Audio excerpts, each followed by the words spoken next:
This is Ellocution with your host, Ello Black. This episode is a throwback to a podcast we used to do called The World of Science with Dr. Hans Berger. I did this show with a very dear friend of mine who is a licensed member of the medical community. However, Dr. Hans Berger is fictitious. Viewer discretion and sensibility are advised. Well, I mean, listener discretion, unless you watch this on YouTube. Anyways, please enjoy, be well, and above all, wash your hands. Thanks, pals. Hello again, and welcome to the World of Science. I am your host, Genevieve Holcomb Marcellus, and with me, as always, is the incredible, the intelligent Dr. Hans Berger. Dr. Berger, thank you again for joining me by telephone during week 3 of our Corona catch-up. How are you, sir? Hello, world. All is well. I am here in seclusion, self-quarantine. No corona here, just helping out my fellow man by doing absolutely nothing but sitting on my bum. Excellent. First of all, Dr. Berger, can we please touch on something extremely serious? You had mentioned in our last chat that you expected the contractual cases of COVID-19 and the deaths from COVID-19 to double. And unfortunately, they more than doubled. According to the CDC website, today, April 5th, the total cases contracted are 300,826,000, and that is 182,173 more in 7 days. And also the total deaths this week, and again, we are talking on April 5th, that's Sunday, we've had 7,616 deaths. That is 5,504 more reported in 7 days. Dr. Berger, do you think the worst is over? Well, more and more people are beginning to want to get tested. And of course, when these lovely people, they put on the internet this picture of Italy on top of the United States, they put a picture of Spain on top of the United States, and they have this cutesy-wootsy little thing that, well, of course, there's going to be more deaths because United States is bigger than Italy, than Spain or Portugal. Well, of course, there's going to be more deaths, but there is a concern now of more people. They want to get tested. They want to be aware that they're carrying the bug. So I'm not quite surprised about these numbers. Do I think these numbers are going to slow down? Nine. This is going to get bigger because people love to go to the beach. People love to hold hands and make kissy faces under the clear blue sky and the beautiful sun, knowing that they could pass, along with the mononucleosis, this virus that will destroy them from the inside out. Yeah. Now, Dr. Berger, speaking of transference, a lot of people have noted that there is such scarcity of proper personal protection equipment. So many have graciously taken to making cloth masks and to help our nursing and doctor and medical professional staff, as well as everyday people from contracting this. Now, Dr. Berger, the leader of the current administration has suggested that wearing a scarf would help better than a cloth mask with proper hazmat prevention material. Your thoughts on wearing a scarf to keep from getting COVID, Dr. Berger? There was a long time ago, well, not too long time, but 4 years ago, there was a big brouhaha about having cloths covering the face. It was called a hijab. Yes, that said, no cover your faces with cloth because you are scary. Then people don't like you. There was a lot of back and forth about having the cloth in front of your face, but now it is okay to have the cloth in front of your face. So carry on with the hijab. Whatever he said is wrong. But what I will say is this. There is some studies about particular kinds of cloths that can help protect your face. One popular is the blue washcloths that are found in hardware stores. Not ShamWows, but they're blue. The microfiber washcloths? Yeah, the microfiber, that is a good cloth quality for the mask. But there is a barrier that needs to be connected with the cloth. It is called a filter. With the N95, the mask used for tuberculosis and airborne viruses or bacteria, you got to have a filter because the cloth doesn't serve as a filter, but it acts as a primary barrier, and also to make your face look pretty or to look in vogue or whatever you want. With the cloth, they will help with primary barrier, but when you breathe through a cloth, it does not act like a filter, and that is what the N95 is. It's a particular fibrous filter, like the blue washcloth, the microfiber, yeah? So we should definitely look into making a mask from microfiber material Or to help. if you know a friend that has headdresses, a headdress over your face, just over your eyes, that could also act as a primary barrier if you cannot afford a piece of cloth that you rip off your wedding dress or your tuxedo, your basic cloth. Find a friend that has an extra hijab and go, all right, look at my face, covered in cloth. That is beautiful. It is beautiful, Dr. Berger. Also, there's so much going on the internet right now. I'm so afraid of what they call the snake oil cures, which are actually not cures whatsoever. They're snake oil shams. Dr. Berger, tell me the truth. Essential oils. Can rubbing peppermint oil behind your ears prevent you from contracting corona? Well, I can tell you this, is that if you put peppermint behind your ear and someone catches whiff of that, you're not going to be contracting the coronavirus, more like the syphilis, I can tell you that much. But there is not enough studies to say that any essential oils work. But I will say this, my friend Peppermint Oil was talking to my friend Olive Oil, and Olive Oil said, bitch, there is only one essential oil now, hooker. So I would say that with the essential oils, there's still lots of work that needs to be done. But if you still wish to dip your wig in the peppermint oil, the rose oil, the hyacinth oil, I would much prefer you dip it in some sunflower oil, corn oil, or my friend olive oil. Those are the essential oils now, yeah, for the cooking. Olive oil is the best for cooking. Absolutely, Dr. Berger. So, Dr. Berger, tell us, speaking of oils, so many people are developing chapped hands and ashy hands from excessive washing and hand sanitizer, which there is no excessive right now. But what does one do with chapped hands? Isn't applying lotion just putting the germs back on the hands after washing and sanitizing? No, not wrong, not wrong. A good question. With the story about the chapped hands, I, for one, have nice brown colored skin where I do look a little ashy, and I'm a big fan of my cocoa butter. But we've got to question ourselves about vanity. In a moment of crisis, what are we wanting to do? Are we wanting to survive? Or are we wanting to be vain? There has to be tough decisions made. So your hands will be chapped or dry, however you want to say, if you are incessantly cleaning them, incessantly sanitizing them. The sanitizer and the soap are not meant to be done 24 hours a day. You need to sleep, you need to eat, you need to wipe your bum. So what I would recommend is what my friends in the nursing and medical world say, is that if you're going to find a lotion, make sure there are not a lot of oils in it or working virus that has an attraction to oil. So what I say, keep studying the lotions, or find a soap that provides the moisturizer within the soap, like dish soap. You could get off your bum and wash the dishes with some liquid soap that has some moisturizer, like Palmolive, the redhead lady of the 80s. You can do that.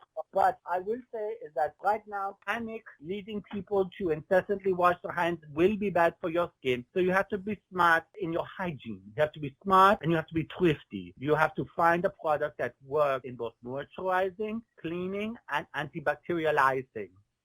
Dr. Berger, further on that topic, I had read that not only coronavirus, but most viruses, the membrane that surrounds each cell of the virus is a fat membrane. And that's why we need to wash our hands for 30 to 60 seconds to penetrate the fat membrane to actually get to the virus. Is that true, or is that just internet fodder? Well, there is always a necessity to penetrate. That is one of the greatest things about being a human is you get to penetrate. In this kind of situation, I want to penetrate that fat membrane of the virus. There is a video online that I'm going to walk you through verbally where for people that have graduated from the second grade, we all know that oil and water do not mix. Mm-hmm. So if you were to mix in a beaker some oil and some water, they will not mix. They will stay separated. Yeah? Mm-hmm. So what you do next, where data shows that you need a 60% alcohol solution, i.e. sanitizer, to help with the cleaning of your hands. Yeah? Mm-hmm. So if you were to take some of the bottle, about 8 pump, 8 pumps. If you were to put 8 pumps of that sanitizer solution into the oil and the water, and you shake up the beaker of the oil and the water with the 8 pumps of the sanitizer, everything will dissipate and you will have a solution that is completely broken and combined. Try it at home. Kids, do not work alone. Make sure you have a parent around to help you so that you don't drink the sanitizer and get high. Absolutely. So Dr. Berger, you're saying that in this solution of oil and water, 8 pumps of sanitizer or soap will break down the oil that is in the oil water solution.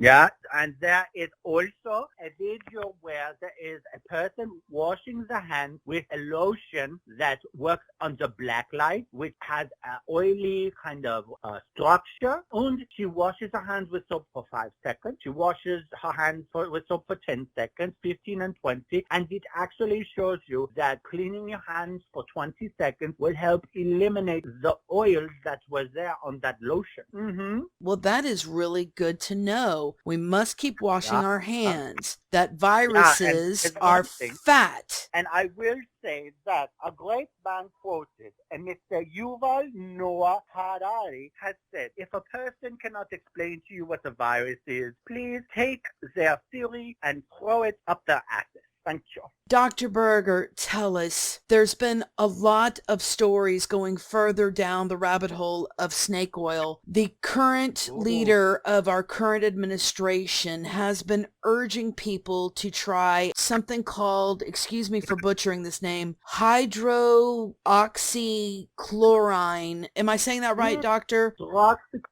Yeah. Yes. Is that a cure for COVID-19?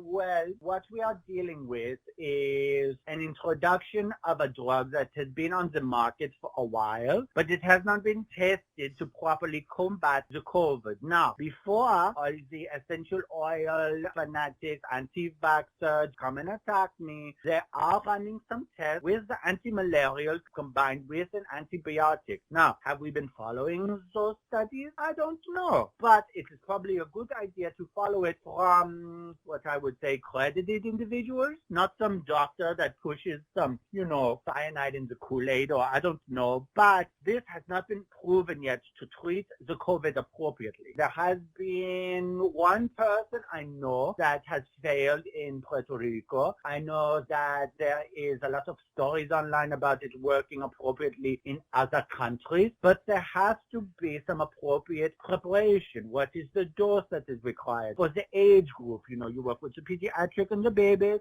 So at this moment, people are beginning to peddle it, maybe because they have a friend in the pharmacy business that made this drug and wants to get rich off this drug. Mm-hmm. But we have very, very mindful of these cures. What I would suggest, talk to a friend that's in the healthcare world. Maybe they will know a little more. Hence, you're talking to me. Ta-da! But tell us this, should one expect, like the poor soul that I read about, if you take hydroxychloroquine from your fish aquarium, can you expect an instant death? Perhaps your brain is already dead from being an absolute degenerate for taking it from your fish tank. There is a controlled environment that this hydroxychloroquine is created. It is from the pharmacy. However, there are some other uses that are used in cleaners, or as you have said, fish tanks, that perhaps it was a way to thin the herd, as some people say, that this individual took it upon himself to drink it from the fish tank. But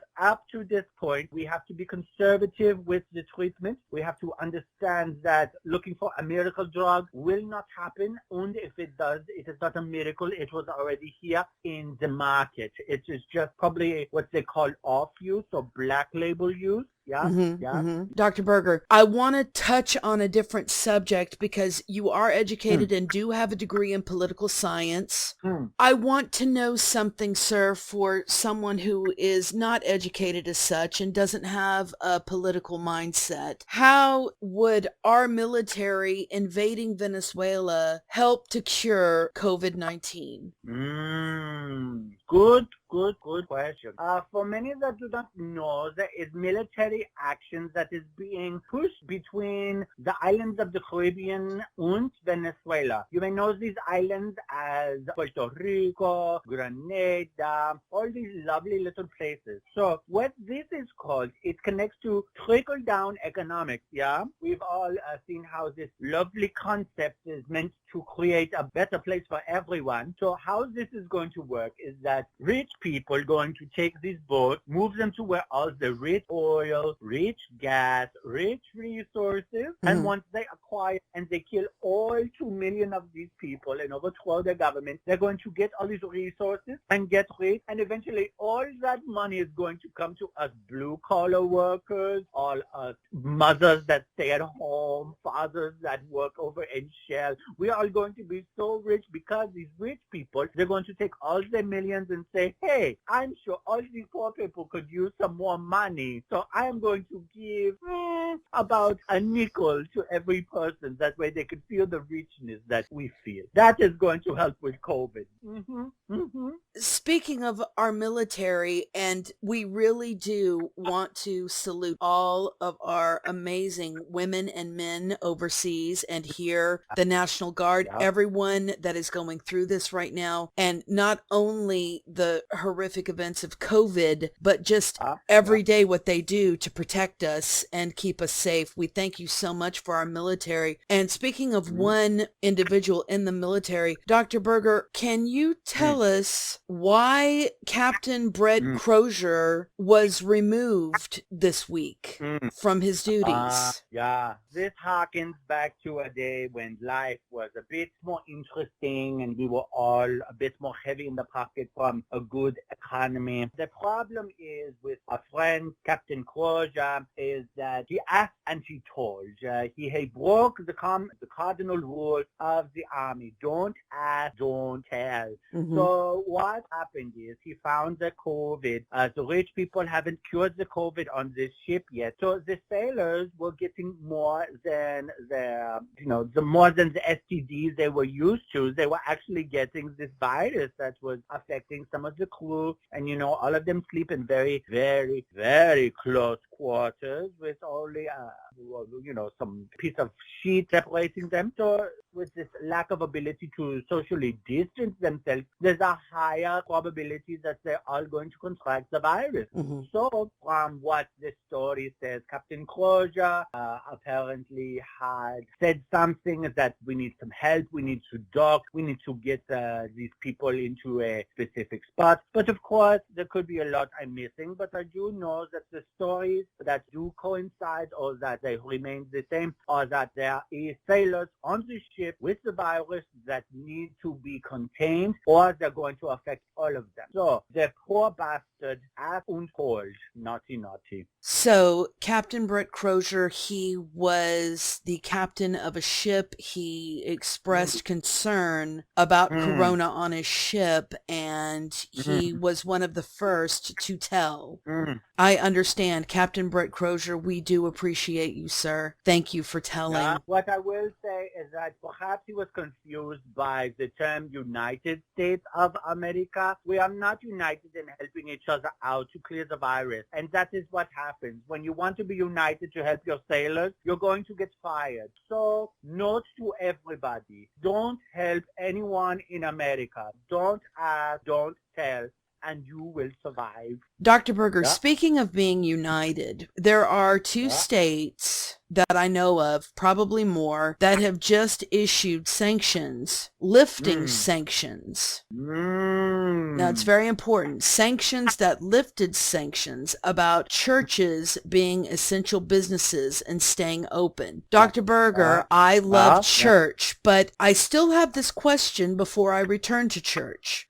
If one is in church with, say, 100 other people sitting anywhere from 2 to 4 inches away, sometimes a couple of feet, can you still contract coronavirus while in church, Dr. Berger? That is a different school of thought. Very, very, very good question. Because as you know, God himself was all part of the trickle-down economy. So what happens is, will you be protected in the house of God? You will have to find out. I am not too sure. That is a study I wish not to participate in. But it is good to know that the churches are labeled as essential businesses. So perhaps we should begin taxing them to help out by buying some masks for our healthcare workers who are face-to-face with what they consider the devil himself. Yeah.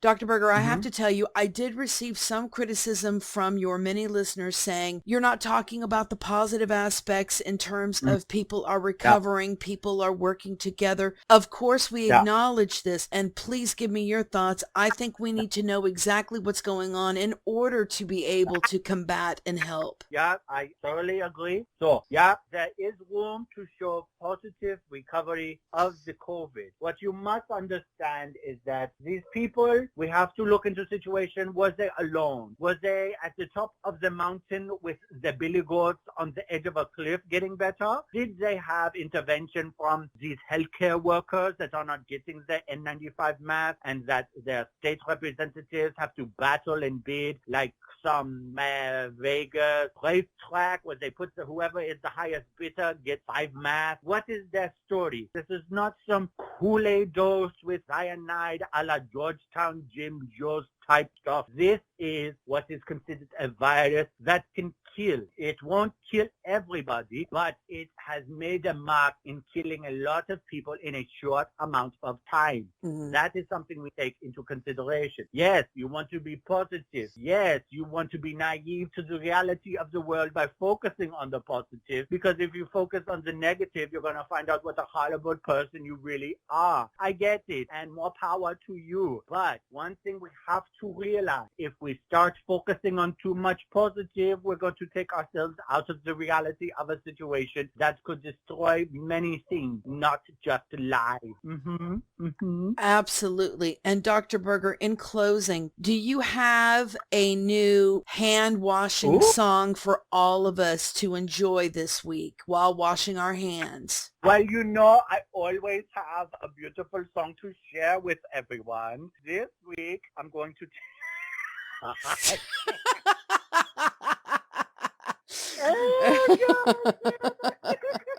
I thought I did, but my mind's not working out. Okay, you know what? You want to just end here? This has been Ellocution with your host, Ello Black.